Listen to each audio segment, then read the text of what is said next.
Hey everybody, Brock Frady here, helping you enjoy your ride. In today's video, we're going to take an in-depth look at this beautiful 2025 Honda Odyssey Touring. But before we get started, I want to say a big thank you to Impex Auto Sales in Greensboro, North Carolina for the opportunity to film this Odyssey. I'll be sure to leave all their contact information, including their website, in the description box. Before we dive into this review, I want you to go get your kids. You'll see why in just a second. I wish someone would have shown me this. My wife and I used to have an Odyssey. It was a little older than this, but I wish they would have shown me this about the side doors. Go get your kids, because kids will do something like this when they're opening the side door. And I have the key fob on me. They will take this handle and they'll pull on it with all their weight, and they will pull it back. So they'll take this and just jerk it back. Kids, you don't have to do that. Watch. It's so simple. All you have to do is this. And the door opens right up. And then when they were trying to get back in, or if they were closing it from the outside, they would take it and pull on it with all their weight and jerk it this way. Kids, you don't have to do that. Watch. It's extremely simple. And the door closes right up. Okay, adults, now we can start the review. Kids, go play again. I gotta be honest, I really like the way this thing looks from the outside. It's actually good looking. It's sleek. It's got a floating roof. You see that right there? It gives the illusion that the roof is floating there in the back because of this brake. I like the way that looks. Everything works extremely well with this vehicle. I love the 19-inch graphite alloy wheels. Those are extremely good looking. And the front, you have nice LED headlights, LED fog lights, a blacked out grille with the big shiny looking Honda emblem. It just looks nice and sleek, nice and slick. This one also has gorgeous pearl paint. I hope you can see that in the reflection, but it's really, really good looking. You do have your parking sensors right there, your sonar sensors in your bumpers that are integrated. Again, this is a Touring. I love how the taillights kind of have a continual look all the way across with this bar connecting them. Honda emblem right there in the front. Backup camera. Storage is going to be important if you're considering one of these vehicles, and it has it in spades. Look how deep that well is. This third row seat folds completely flat into that deep well, but check this out. This is a cool hack. Put this up. Oop. Put this up. Then you can pull this and let it stop there. Here's why you want to do that. For tailgating, look, I can just sit here. I'm using now the headrests as a leg rest, and I'm just chilling here. It's like a nice, comfortable seat. Isn't that a cool tailgating hack? By the way, you have tons of cool power points right back here. There is your ventilation system for the third row seats. Third row seats are actually kind of comfy. We can take a look at that right now with another super cool hack, but it's in the second row. The magic seating system continues. See that handle there? That is the next coolest thing that we're gonna see in this vehicle. You can just take this handle, squeeze, slide it over, and now we have access into the third row.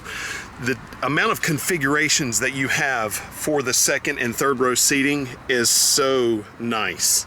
You also have, I think it's in the Elite model, you have a thing that will go and lock in right here. It's another center console, and it will lock in here, and then you can have true captain's chairs with a center console there. Sliding this over and then getting into the back.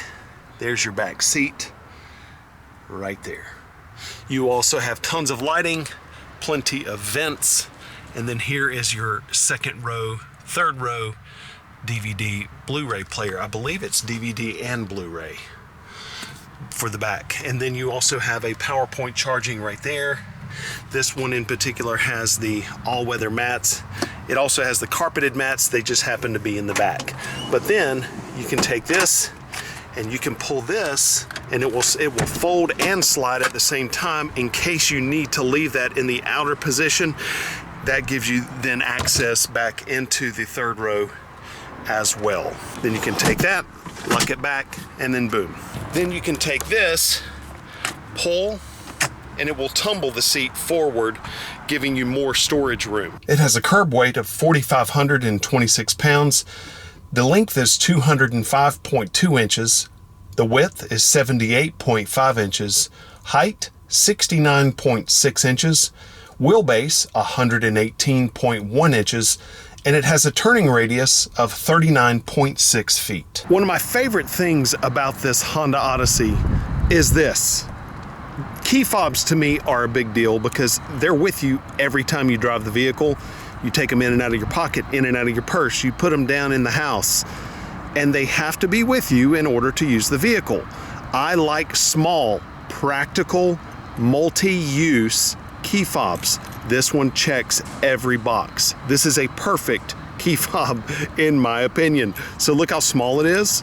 It's not gonna get in your way in your pocket. Lock and unlock on the top.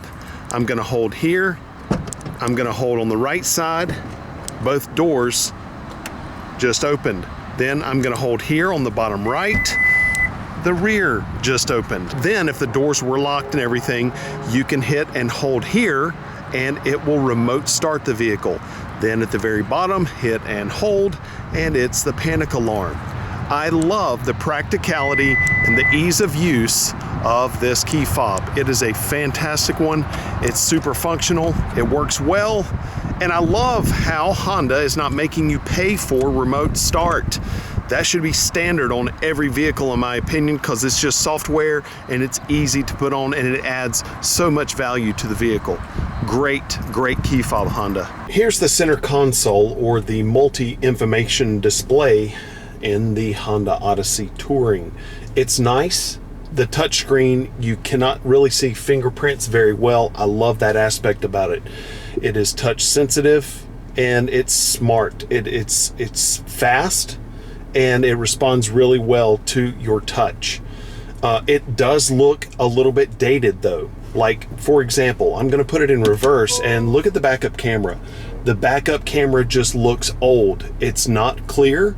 It has these old pixelated looking lines on it, and it does move with the wheel. You can see where the orange is moving with the wheel and everything, but it just looks old already in a brand new vehicle. It's got a cool view as far as top down in case you're towing something. Then you have a wide angle, and then you have a little bit more narrow angle there. Then you have this feature that allows you to be warned if somebody is coming from your left or your right, and a couple of other settings there.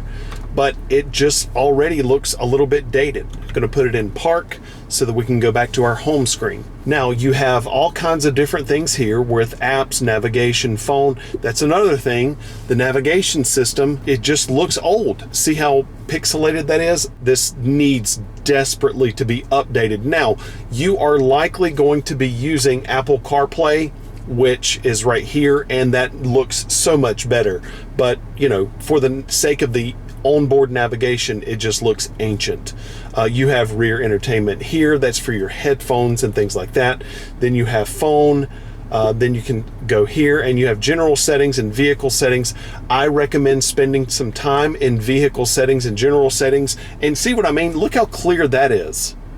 I mean, those are actual like high definition, good resolution images. It just is crazy to me that the navigation map doesn't look better. Anyways, memory position link, and memory position link allows you to link the memory position of the seat to your key. You can see this says there's a 2 right here. See that? And you can link that to key 1, key 2. You can turn it on or off. And that's going to say that it's going to update. Okay? We're going to go back. Seat position movement at entry and exit. This just simply allows you to move the seat away so that it makes it easier to get in and out. Then lighting setup. You can even make it The headlights turn on when the wipers turn on. I recommend doing that. Headlight sensitivity is max, high, and mid. This allows the headlights to turn on automatically as the sun is going down. That's a great feature. But then you have keyless access, door and window setup. So this is where I recommend going and spending some time when you get this vehicle, because these are going to be daily use features, and it's really nice to be able to customize it to exactly the way you want it to work according to all of these different settings. How cool is that? So there's power tailgate setup, keyless open mode anytime, and then open by the outer handle. Yes, we want that active. Then you have general settings, and these are going to be things that you mainly are used inside the vehicle. Smartphone connection, regular connections, Wi-Fi, Bluetooth, all of that. So that's vehicle settings and general settings. Then you can go here, swipe again. That's really nice how sensitive that touch is. Then you have smart shortcuts. I really like that. And these are going to be your smart shortcuts that are along this bottom toolbar. Smart shortcuts allow you to have quick access to calling, music, navigation, suggestions that are tailored to you, and it learns over time based on your listening, your navigation, and calling history. Press and hold the shortcuts to provide feedback. That is super, super cool. Then Honda Link, then clock, then CabinWatch. That is super neat. There is a camera embedded in the ceiling, and you literally can have eyes in the back of your head. Let's see if you can zoom in. Oh man, you can even zoom in. Oh, that is ridiculous. I love that feature. And then you can say speak to headphones or speak to your people through the speakers in the vehicle in the back. That is one of the coolest features I've seen in a long, long time. Now, moving further down into the center console, you have a bank of buttons here along the top or the bottom of the screen or the top of this. And this on the left side is going to be all climate settings, manually adjusting your fan speed, adjusting the fan direction, AC, sync for your climate control, auto and on and off. And then this is going to be other settings like your front defrost, rear and mirror defrost. And then this is all rear settings for your climate, rear lock, rear on and off, and then rear settings. This is recirculate. That basically gives you an extra fan speed. I don't recommend using this in the summertime while it's raining because it will fog up your windows like nobody's business. Then here is your what the temperature is. That is the rear temperature. This is how you adjust the temperature up and down. Now, I know Honda has caught some flack for what is contained inside this brushed aluminum look. This is actually your transmission shifting. Right now we are in park. Then you have reverse, you have neutral, and then you have drive. So the way you do this, it's actually weird at first because it's not a traditional shifter, it's a push button, but it's not hard to get used to. It's actually pretty easy. So we're in park now. I'm gonna put my foot on the brake, and then that's reverse. The backup camera is now on. Then that is neutral, that is drive. It's pretty easy. So when I come to a stop, after I'm done with my trip, I just push it for park. It's actually easier, believe it or not, than a shifter because it's one step based on what you want to do. There are your heated seat options here. They are heated only because this is a Touring. In order to have ventilated seats, you have to get an Elite. Does not make sense to me at all. That is your hazard lights. And then this is the automatic engine shut-off feature here. Snow mode, that actually just makes it start off in a higher gear so that it reduces the likelihood of wheel slippage. And then this is Econ, and that is makes it drive more economically. And it also, what that does is it controls throttle mapping. So whenever it's in Econ mode, you have to push the accelerator down a little bit further in order to achieve speed. Then this is your push button start. Then down here, further down into the console, you have a little bit of storage here. That's nice. Then you have power charging. Then you have an outlet, just like an outlet in your house, and you can turn that. That's pretty cool once it's plugged in. Then you have a lighter adapter, power point here. Ton of storage. That's super nice. Cups wireless charging, extra storage with a little mat that's down here that you can remove for even more deep well storage. Nice feature. Then you have extra cup holders right there. Then if you look down even further, there's another little handle that you can pull here for extra storage right there. Looking at the driver's door, that's all your controls for your mirrors and your windows. That is for your seat settings, 1 and 2 and set.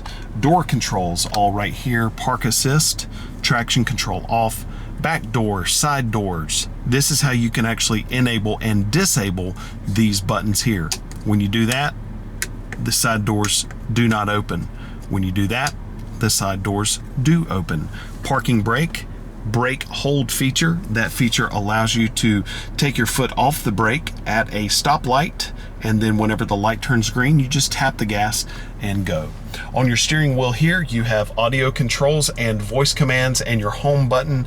The home button takes you here, and you can then use this dial here to go up and down and make any selections that you want to change all kind of settings. And then you will, when you want to make a selection, you can then press this wheel in and it will make the selection for you. Here's your radar cruise control. I love Honda's radar cruise control, and the way you use that is you just press this button and you can see the radar cruise, or the radar cruise icon pop up right there above the Econ Leaf. And then you can set your distance. So this is the distance that it's going to maintain with radar cruise control, and you can see that pop up directly underneath your speedometer. I'm pressing that button, and that is decreasing and increasing the distance it's going to maintain between the vehicle in front of you and your Honda right there. This is lane mitigation.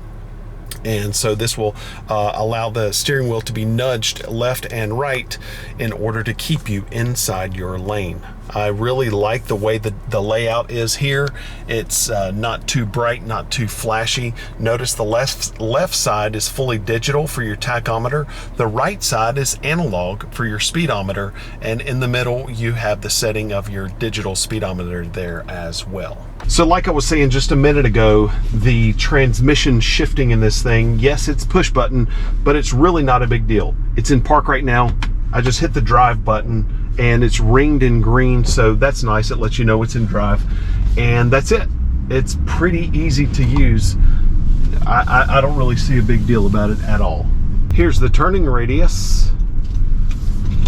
Should be really nice. That was my water bottle in the back. That's great.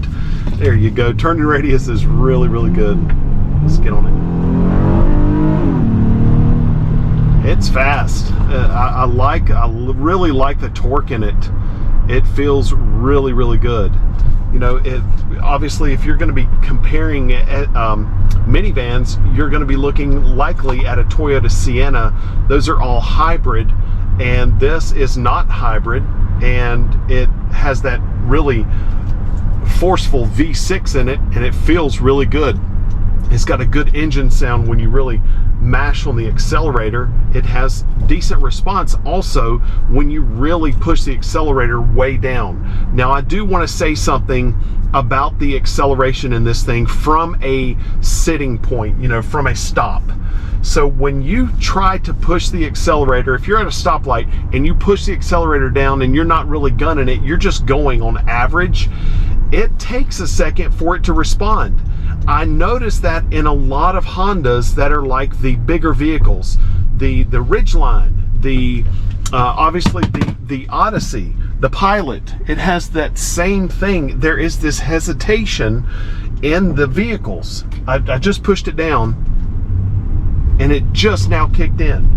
It takes like seconds before you can actually really feel the accelerator engage, and that absolutely drives me bonkers.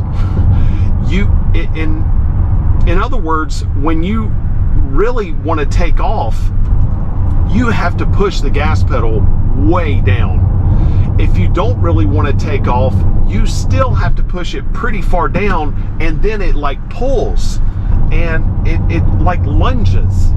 I don't understand that. so many other manufacturers, and Honda is the only manufacturer that I have felt that with. All right, we're coming up to a stoplight, and so this is going to allow me to show you what I mean. We are at a complete stop, and I'm just gonna go. I'm not like gonna really mash the gas. I'm just gonna go from a regular stop, and I'll tell you how far it's kind of hard because you can't actually see my foot, but if you have a Honda Odyssey or Ridgeline or Pilot, I would like to see what you think about this as well. It's about to turn green. Here we go. See that? I had to push it way down and then it lunged. And I'm not like really gassing it.